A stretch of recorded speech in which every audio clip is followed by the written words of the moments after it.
bonjour et bienvenue. Des instants riches, inoubliables. De très beaux moments. C'est excellent. Ouais. De rencontres fructueuses. J'ai décidé de me spécialiser dans l'écriture de scénarios. De sujets intéressants avec d'éminents invités. En fait, TikTok devient carrément un continent à part. Nous partageons avec vous ces rubriques contenues dans la grande matinale. Là, ça touche aussi les enfants. Magazine initié et enregistré lors des phases d'essai de votre chaîne préférée, Women First TV.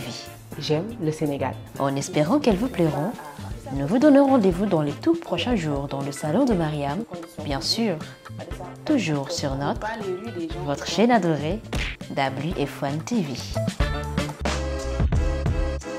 Je rappelle juste que vous pouvez nous écrire via le hashtag Women First TV. Nous sommes disponibles sur Facebook, YouTube, Instagram, Twitter et même LinkedIn. À présent, accueillons Mado et son invité. Mado, bonjour. Bonjour Mariama. Comment ça va? Ça va, on est là, on va grâce à Dieu. Et le matin, bien réveillé? Oui, ça va. On a la pêche? Ça va, ouais. Alors, qu'est-ce que tu nous proposes aujourd'hui? C'est une jeune dame qui est instrumentiste, en même temps chanteuse. Alors, vous allez le découvrir très certainement dans quelques minutes.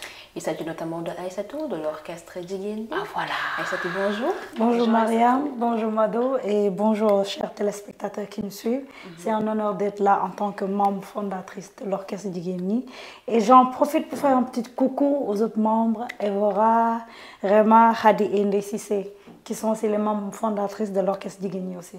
Merci en tout cas d'avoir répondu à notre invitation. Peut-être Mado, un élément à suivre?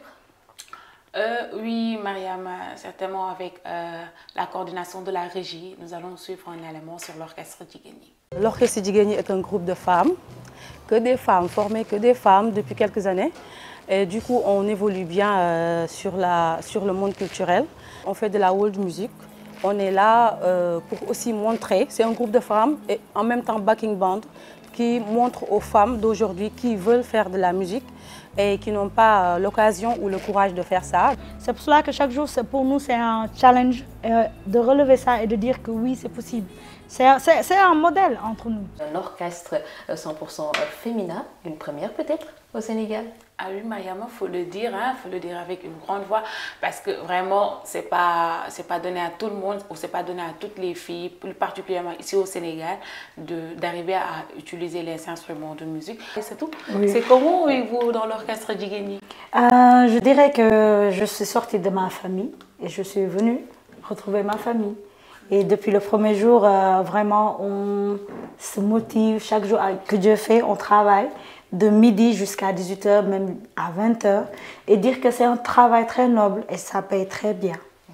Ah, il dit que c'est un travail très noble. Hein? Oui, lorsqu'il parle de noblesse, peut-être du travail, moi c'est une première en tout cas, de voir une femme qui fait de la batterie. C'est pas très difficile?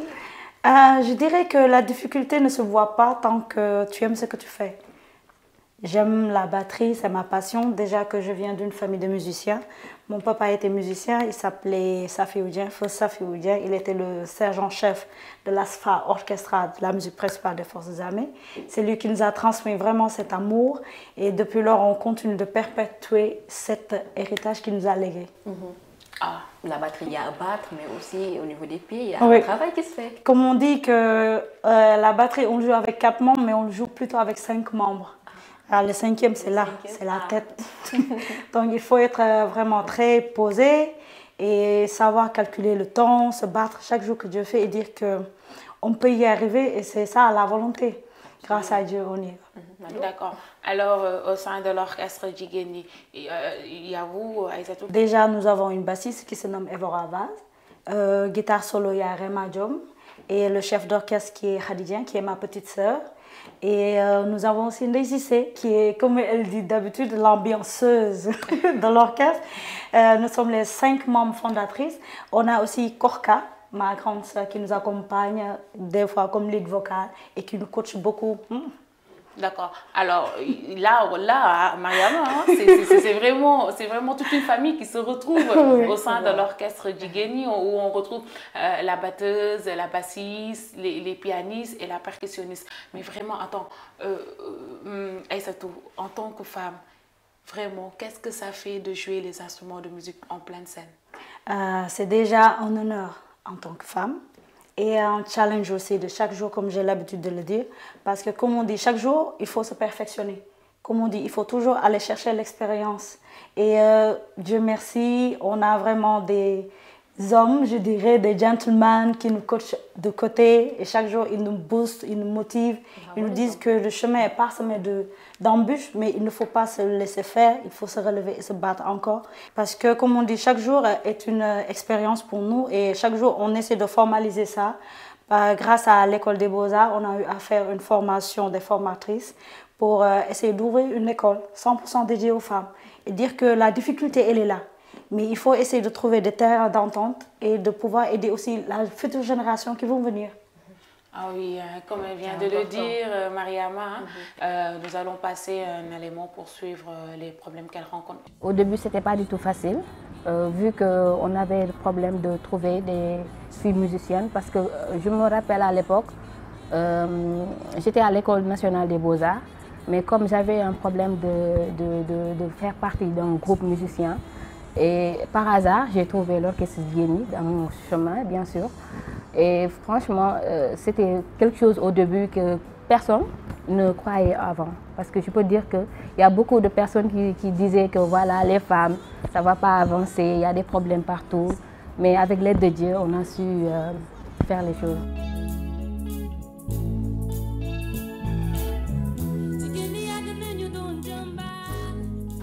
En tant que femme, de faire la musique et de faire même de l'art. C'est compliqué ici au Sénégal. Parce que tout le temps, tu es au studio, tu es à la répétition, tu sors de chez toi très tôt le matin et tu rentres souvent vers 0h, 1h, ça dépend si tu as des séances du studio, tu rentres à 3h ou 4h du matin, des fois même à 6h du matin. Des fois aussi, peut-être que les voisins qui te voient sortir à tout moment, tu sais pas même, tu ne sauras pas de quoi ils vont dire dans la tête. C'est un boulot comme les autres boulots, donc il faut que tout le monde aussi essaie de comprendre ce qu'on est en train de faire. C'est un métier très noble. Difficile d'être femme musicienne au Sénégal, en tout cas je l'ai déjà dit, mais voilà, je vais ajouter... Il y a des préjugés en fait. Oui, ouais. Je vais juste ajouter un mot par rapport à ça. Même nous, en tant que nous qui sommes venus d'une famille de musiciens, ma maman ne voulait pas, parce qu'elle nous avait dit que pour faire la musique, ok, mais il faut faire une formation. On a eu, moi et ma petite sœur, à faire une formation en maintenance informatique. On a eu nos diplômes. Et après, elle nous a dit, OK, il n'y a pas de souci. Mais comme on dit, chacun a un destin. On n'y peut rien du tout. Donc, depuis on a eu nos diplômes, on lui a dit, OK, maman, on a eu nos diplômes. Donc, s'il te plaît, laisse-nous continuer. Et depuis là, voilà, quoi, on essaie de s'accrocher comme on peut. Ah, oui, l'intégration est pas... Le problème de cette intégration est partout. C'est partout. Oui, j'imagine bien. En plus, ça ne doit pas être facile vu que c'est la première et c'est le seul groupe de femmes. C'est vrai, on en retrouve au Mali, on en retrouve même en Guinée, en Côte d'Ivoire. On a eu à voir, quand on était allé au Massa, mars dernier, on a eu à voir des femmes exceptionnelles, mais elles jouaient à des instruments traditionnels aussi. Et dire que la culture est riche. Oui, la culture est riche parce qu'en Mali, on voit avec le groupe Kaladjoula de la bande de Nyani Diabaté. Donc voilà, j'ai eu à voir qu'au sein de leur orchestre, il y a ces femmes qui jouent le balafon. Donc, impressionnant. Oui, c'est impressionnant vraiment de voir que c'est des femmes qui sont là et qui utilisent des instruments de musique et tout. Donc en tout cas, je ne sais pas, mais Mariama, toi, tu aimerais jouer quelque chose, j'espère? Oui, du violon notamment. Oui, il y a la fille de tonton William qui joue au violon. Ouais. Oui. Et c'est des instruments que l'on retrouve très rarement aussi. Hein. Malheureusement, c'est comment essayer de trouver l'espace qu'il faut pour que la femme puisse vraiment s'exprimer. C'est pour cela qu'on va bientôt ouvrir une école 100% dédiée aux femmes. Comme on dit, ça leur permettra, ça sera un moyen pour eux de vraiment pouvoir venir s'investir et de dire que la musique est un métier noble. C'est un métier comme tous les métiers. Ah, d'accord, ça c'est super, Mariam. Je crois que là, je vais t'y inscrire. Et comme elle vient de le dire. Hein? J'ai entendu tout à l'heure, elle parlait de lead vocale. Moi, je suis intéressée par ça, bien que j'ai une voix... Mais personne ne sait chanter. En tout cas, ça me fait plaisir. Ah oui, très certainement. Moi, je vais t'y inscrire. Et justement, vu qu'on commence déjà à parler un peu de l'école, on va faire passer un élément et pour voir les projets qui sont en cours pour l'orchestre Djigeni. Nous avons créé la première école africaine de formation en pratique musicale qui s'appelle Jam School Djigeni Academy Music. une école, une académie qui va permettre aujourd'hui de restituer le savoir-faire de ces 5 Amazones à d'autres filles, d'autres femmes qui souhaiteraient aujourd'hui s'exercer dans les métiers de la musique. Nous avons des projets de tournée au niveau international qui sont en cours. Nous avons un livre, parce que pour nous c'est important de documenter une initiative pareille et permettre à d'autres jeunes qui veulent aujourd'hui s'immiscer dans le même sillage que l'orchestre Jigéen de pouvoir aujourd'hui avoir une référence pour pouvoir au moins se dire je vais faire comme Jigéen, je vais faire comme Samba Diété, créer une initiative pareille. Alors, merci à la régie, Mariama. Nous l'avons vu avec leur manager Samba, qu'il faut saluer de passage. Oui. Bonjour vraiment. Samba, on l'habite beaucoup. J'imagine bien, parce que c'est derrière Samba que les filles viennent pleurer et tout, donc c'est pas facile. Chapeau à lui. Ouais. Alors, c'est les projets qui sont en cours, Mariama, que vient de nous partager Samba, certainement avec Aïssatou en plein plateau, elle va développer avec nous. Comme Samba vient de le dire, c'était un constat qu'il avait fait.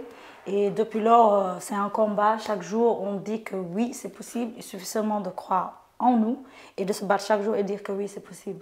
Elle a parlé de livres. Ouais. Comment et si Jigéen m'était compté. Ah, c'est pour parler de notre parcours. Oui, de chacune d'entre nous en tant qu'instrumentiste, en tant que femme, parce qu'avant, je travaillais aussi en même temps, essayer de rallier les deux. J'ai eu à raconter mon histoire dedans.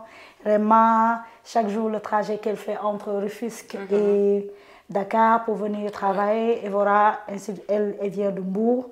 Cissé, elle vient de Guédiawaye. Et raconter. Et pour nous, c'est un honneur de montrer aux filles et laisser aussi notre empreinte et de dire qu'une empreinte, c'est à vie. Et dire qu'aux filles, oui, c'est possible. Et grâce à ce livre, on espère que vraiment la nouvelle génération va prendre vraiment en compte cela et dire que nous sommes vraiment des idoles pour eux et c'est un honneur aussi. Est-ce que vous avez par exemple un endroit où les gens peuvent venir vous suivre en train de jouer, quelque chose comme ça? Oui, parce que exactement pour le moment, nous sommes basés au Grand Théâtre. Et de passage, je salue notre parrain, M. Assoumane Hassani, qui est le DG. C'est lui qui nous a appris comment Big Papa. Et vraiment, depuis lors, on est à la salle de répétition du lundi au vendredi, de midi à 17h, des fois à 20h, des fois à X-Time, tellement que le boulot nous passionne. Et voilà, on se donne chaque jour le challenge de dire que oui, c'est possible. Alors, Aïssatou, oui. Vous avez un mot de la fin? Dire aux femmes, comme j'ai l'habitude de le dire, de se battre chaque jour et se dire que c'est possible. C'est toujours le message que j'aime porter à la nouvelle génération. Yes, we can. Yes, we can. J'aime bien ce slogan, en tout cas, surtout lorsque c'est une femme qui le dit. En tout cas, nous vous remercions, Aïssatou, merci beaucoup, de la disponibilité, mais également Mado, merci beaucoup. Hein. Je le dis souvent, lorsqu'il s'agit de femmes, nous sommes vraiment au devant de la scène pour les accompagner dans tout ce qu'elles font et les encourager aussi. Merci beaucoup encore une fois, Aïssatou. Et je passe aussi le coucou aux autres membres de votre orchestre. Evora, Réma, Khadi, Cissé et surtout à nos papas, à nos mamans, à notre parrain, notre marraine aussi, Madame Diagne, qui est la directrice des arts. Et merci encore, merci aussi Mado, merci Marraine, ainsi que la directrice de Woman First TV aussi. Je suis en compagnie de Priska et de Astou. Je vais débuter par Astou, bonjour. Bonjour Mariama. Comment ça va? Ça va bien et vous? En forme? Alhamdulillah, on ne se plaint pas. Bonjour Priska. Bonjour Mariama. Ma deuxième dame. Bonjour Astou. Ouais, bonjour. Je suis au taquet aujourd'hui. Ah, mais il le faut. Ah oui. Alors Astou, on va débuter avec toi, comme je l'ai dit tantôt. Qu'est-ce que tu nous proposes aujourd'hui comme sujet? Nous avons fait immersion dans une académie spécialisée dans la cybersécurité et l'intelligence artificielle.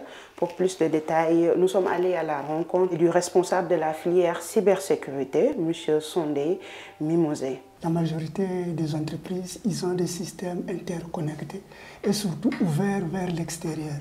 Et cette connectivité exige qu'il y ait ce qu'on appelle un suivi sécuritaire. D'où la cybersécurité, c'est l'ensemble des dispositifs juridiques, organisationnels et techniques qui permettent de préserver l'intégrité de la donnée et les réseaux dans son ensemble. Actuellement, dans un monde de plus en plus numérisé et surtout viral, la cybersécurité présente des enjeux majeurs. S'il fait qu'on se cite, nous avons ce qu'on appelle les enjeux sociétaux, les enjeux politiques, les enjeux surtout économiques. Et la notion de cybersécurité intervient pour tout le monde. Ça ne concerne pas non pas seulement les grandes sociétés, mais cette notion intervient les petites et moyennes entreprises, tout comme aussi les particuliers, parce que nous sommes tous dans le collimateur des hackers pour suturer les données importantes pour le chantage numérique. Donc, un élément sur l'importance et l'utilité de la cybersécurité. C'est vrai que nous sommes dans un monde qui est de plus en plus numérisé, avec une floraison, bien sûr, de hackers. Donc, il est important de protéger ces données. Astou? Oui, Mariama. Avec l'avènement du numérique, la protection des données des entreprises et des particuliers devient vraiment nécessaire. Maintenant, passons au deuxième extrait qui va nous parler de la filière intelligence artificielle, et pour ça, nous sommes allés à la rencontre de M. Sadio, responsable de la dite filière. On pourrait définir l'IA comme étant la capacité qu'on offre à un agent, qui peut être matériel ou alors logiciel, de pouvoir reproduire certaines aptitudes du comportement humain, certaines capacités du comportement humain. Par exemple, parler, marcher, danser, ou alors classifier, reconnaître, etc. Alors, à côté de cela, il faut dire que quand on parle d'IA, très souvent dans l'imaginaire collectif, on voit tout de suite un robot humanoïde, c'est-à-dire qui a la forme humaine, qui parle, qui manifeste des émotions, ou alors qui reproduit en tout cas des spécificités du comportement humain. Mais aujourd'hui, depuis une dizaine d'années, l'IA, ce n'est pas seulement la robotique. Même s'il est vrai que la robotique fait partie de l'IA, il y a aussi le côté machine learning et deep learning. Par exemple, vous avez un smartphone avec par exemple Siri ou alors avec OK Google, vous pouvez poser des questions et il vous répond. Ça, c'est de l'IA. Mais c'est de l'IA côté logiciel. On prend également le cas des chatbots. Un chatbot, c'est quoi? C'est un programme qui, installé sur une machine, permet de dialoguer avec l'être humain sans que ce dernier se rende compte que ce n'est pas un humain qui lui parle, mais plutôt un logiciel, en fait, un programme. J'aimerais vous donner l'exemple d'un expert en robotique, donc en IA, appliqué à la médecine. Il s'appelle Bertin Naoum. Pourquoi cet exemple me plaît bien? Parce qu'il est béninois, mais il est né à Dakar en 1969. Et aujourd'hui, à son actif, il a au moins 3 robots. Le premier robot, c'était Brigitte, qu'il avait appelé, qui était destiné aux opérations des genoux. Le second, c'est Rosa. Et ce robot-là, en fait, a été utilisé pour des interventions de neurochirurgie, dans le cas de maladies telles que l'épilepsie ou alors la maladie de Parkinson.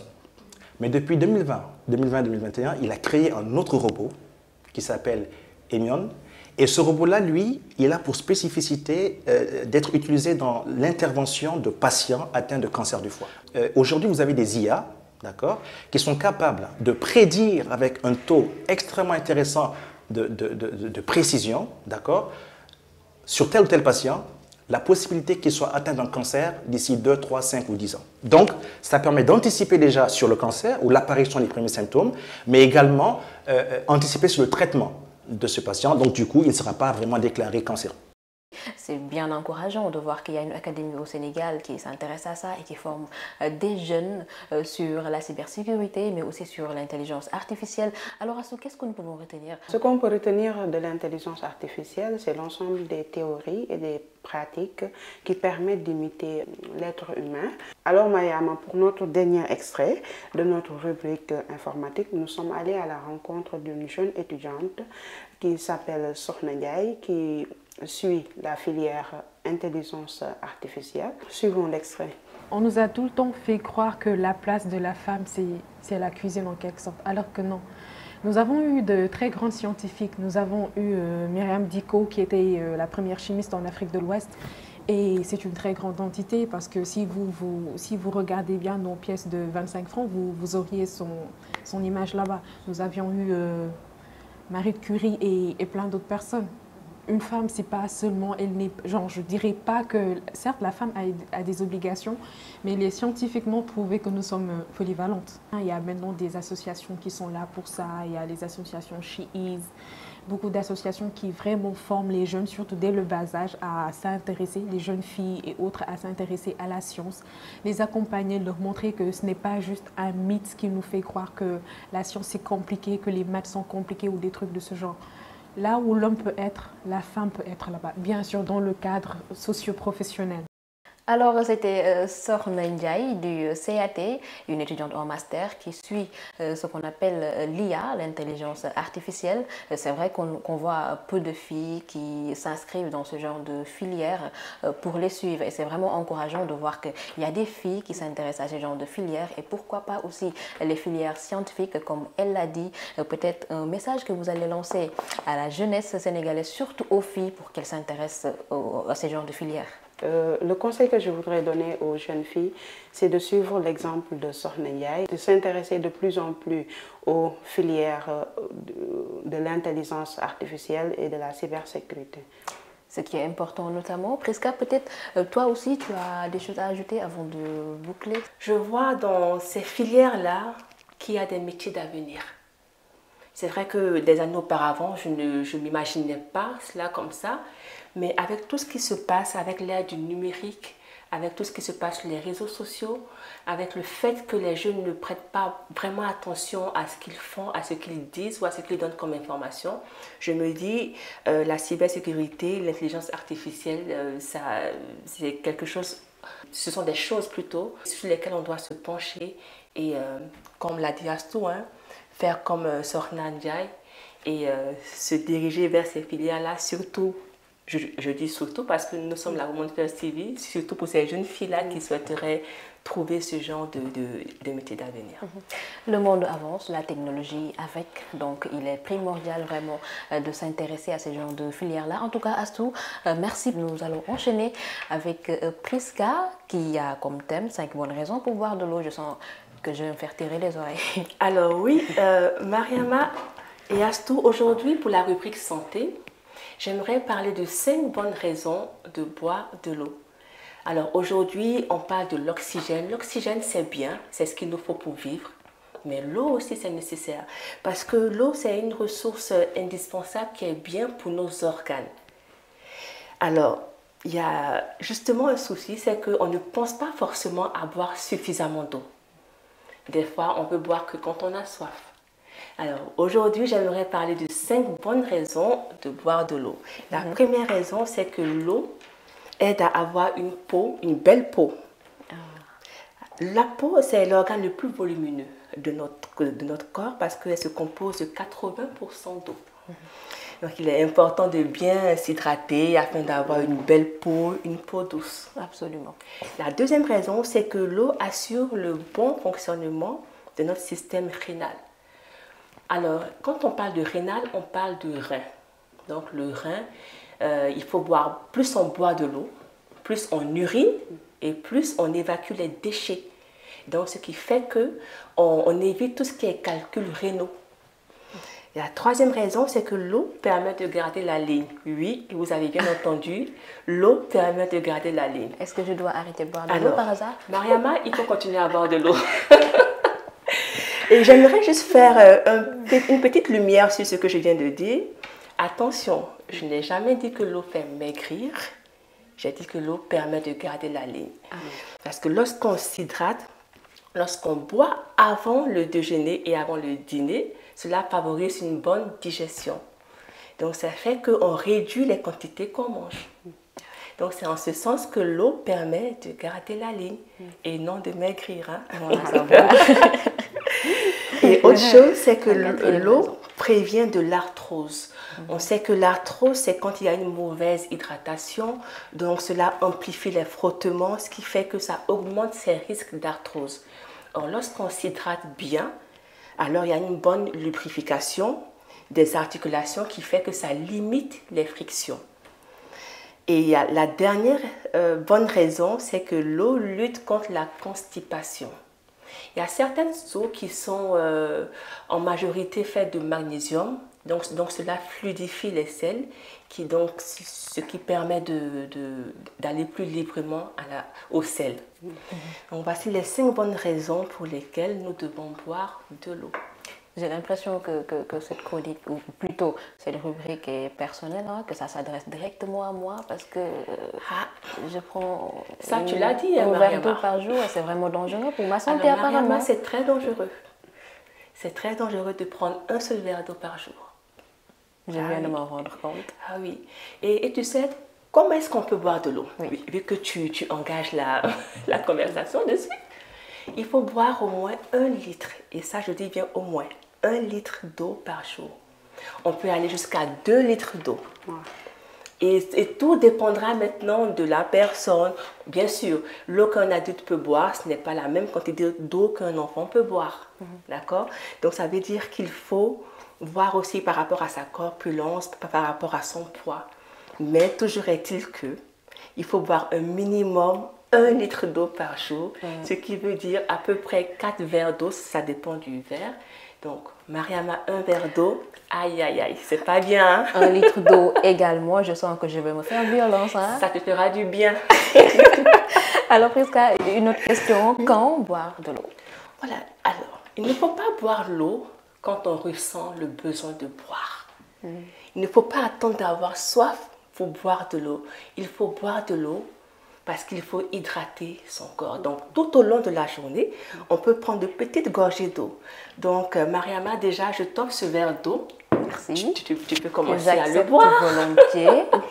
C'est très important. Donc, d'ici la fin de l'émission, je souhaite que ce verre d'eau soit vide. Merci. Comme je l'ai dit tantôt, je sens que je vais faire violence avec sa chronique. Je ne sais pas si c'est personnel ou pas, mais là, je sens que c'était uniquement en fait pour me donner des conseils stratégiques sur, bien sûr, l'importance de boire de l'eau. Déjà, est-ce que toi, tu en prends assez, les 1 litre? Est-ce que c'est respecté ou bien? Bonne question. Moi, je peux dire que je dépasse la limite. Ah oui? Vraiment, je bois beaucoup d'eau dans la journée. J'ai tout le temps soif. J'ai tout le temps soif. Vraiment.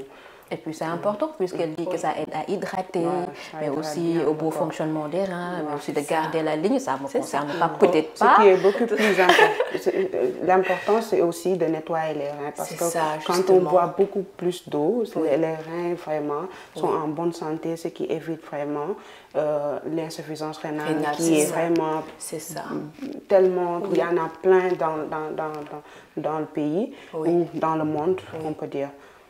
C'est ça. Et là, ce que j'aimerais préciser, Mariama, là, je n'ai cité que 5 raisons de boire de l'eau. Mais il y en a une panoplie. Il y a plusieurs bonnes raisons qui font que nous devons boire de l'eau, pas parce que nous avons soif, mais parce qu'il le faut. Il faut qu'on s'hydrate. Le corps humain est composé en majorité d'eau. Donc, chaque jour, nous évacuons cette eau-là par la transpiration, par les selles et par beaucoup d'autres choses. Donc, il faut qu'on puisse renouveler cette eau-là. Surtout avec la chaleur. Voilà, c'est ça. Avec la chaleur. Et donc, on le dit, hein, l'eau est source de vie. Donc, il faut beaucoup boire d'eau pour sa santé d'abord, mais pour celles qui veulent aussi un bon temps, il faut s'hydrater. Les femmes aussi qui se plaignent de l'arthrose. On en voit et donc voilà, la solution est là. Il faut minimum 1 litre d'eau par jour pour aussi éviter la constipation. Merci beaucoup en tout cas Prisca. C'est également un plaisir d'avoir échangé avec Astou sur la CAT, la Colombe Academy of Technology. Nous remercions aussi Mado qui était là avec son invité de l'orchestre Jigeni. En gros, ce fut un plaisir, mesdames et messieurs, de vous avoir dans cette grande matinale de la WF1 TV et surtout n'oubliez pas, vous avez fait le bon choix en nous regardant et que personne ne vous dise le contraire. Merci, bye bye.